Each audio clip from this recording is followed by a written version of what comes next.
केदारनाथ मंदिर और उसके आसपास का क्षेत्र कई रहस्यमयी और अलौकिक घटनाओं के लिए प्रसिद्ध है। इसके धार्मिक और ऐतिहासिक महत्व के अलावा इससे जुड़े कई रहस्य और किंवदंतियां लोगों की जिज्ञासा का केंद्र हैं। महाभारत के अनुसार केदारनाथ मंदिर का निर्माण पांडवों ने किया था। यह कहा जाता है कि कुरुक्षेत्र के युद्ध में अपने भाइयों और हजारों लोगों की हत्या के पाप से मुक्ति पाने के लिए पांडवों ने भगवान शिव की तपस्या की थी।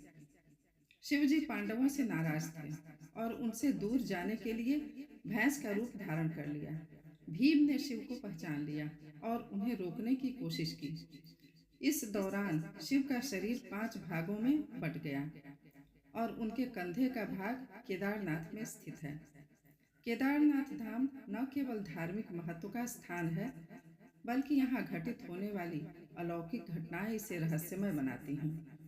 कई श्रद्धालु और स्थानीय लोग दावा करते हैं कि यहाँ कुछ ऐसी घटनाएं होती हैं जो आम तौर पर विज्ञान से परे लगती हैं।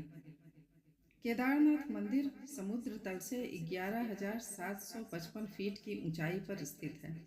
माना जाता है कि यह मंदिर हजारों साल पुराना है और आदि शंकराचार्य ने 8वीं शताब्दी में इसे फिर से स्थापित किया। मंदिर के निर्माण में उपयोग किए गए पत्थरों और इसकी वास्तुकला आज भी वैज्ञानिकों के लिए रहस्य है। इतनी ऊंचाई और उस समय की सीमित तकनीक के बावजूद इतनी मजबूत संरचना का निर्माण कैसे हुआ, यह समझ पाना कठिन है। 2013 में केदारनाथ में भयानक बाढ़ आई थी, जिसने पूरे क्षेत्र को तहस नहस कर दिया। इस आपदा में हजारों लोगों की जान गई, लेकिन आश्चर्यजनक रूप से मंदिर को कोई खास नुकसान नहीं हुआ। कहा जाता है कि एक बड़ी चट्टान, जिसे दिव्य पत्थर कहा जाता है, बाढ़ के दौरान मंदिर के पीछे आकर अटक गई, जिससे मंदिर की संरचना सुरक्षित रही। इसे ईश्वर की लीला या चमत्कार माना गया। कहा जाता है कि केदारनाथ मंदिर के नीचे एक प्राचीन जलाशय मौजूद है।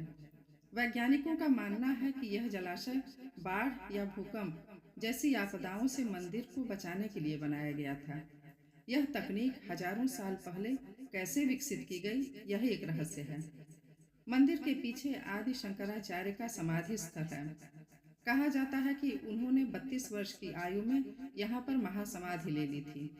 उनके निधन का समय और यह स्थान रहस्य में डूबा हुआ है। केदारनाथ मंदिर साल के 6 महीने बर्फ से ढका रहता है, लेकिन मंदिर के गर्भगृह में तापमान संतुलित रहता है। मंदिर का स्थान मंदाकिनी और सरस्वती नदियों के संगम के पास है, जिसे भूवैज्ञानिक दृष्टि से अस्थिर माना जाता है। फिर भी यह मंदिर हजारों सालों से सुरक्षित खड़ा है। कई भक्त और साधु यह दावा करते हैं कि मंदिर में रात के समय दिव्य ऊर्जा का अनुभव किया जा सकता है। कुछ लोगों का मानना है कि यहाँ देवताओं की उपस्थिति महसूस की जा सकती है। मंदिर की स्थिति और इसका भूवैज्ञानिक महत्व भी रहस्यमयी है। यह मंदिर हिमालय की चोटी पर स्थित है, जो भारतीय टेक्टोनिक प्लेट के सबसे सक्रिय क्षेत्रों में से एक है। फिर भी इतनी प्राकृतिक आपदाओं के बावजूद यह मंदिर आज भी सुरक्षित है। स्थानीय मान्यताओं के अनुसार केदारनाथ मंदिर के कपाट बंद होने के बाद देवता और अदृश्य दिव्य शक्तियां वहां पूजा करते हैं। यह कहा जाता है कि जब शीतकाल में मंदिर बंद रहता है, तब भगवान शिव के गण और ऋषि मुनि यहाँ पूजा अर्चना करने आते हैं। केदारनाथ क्षेत्र में साधुओं द्वारा समाधि लेने की घटनाएं भी अलौकिक मानी जाती हैं। यह कहा जाता है कि कुछ साधु ध्यान करते करते अपने शरीर को छोड़कर महासमाधि ले लेते हैं। इन साधुओं के शरीर सालों तक बिना किसी क्षति के सुरक्षित रहते हैं। कुछ भक्तों का दावा है कि केदारनाथ के पास के जंगलों और गुफाओं में आज भी पांडवों की उपस्थिति का अनुभव किया जा सकता है। यह कहा जाता है कि यहीं पर पांडवों ने शिव जी की तपस्या की थी और आज भी उनकी दिव्य ऊर्जा यहाँ मौजूद है।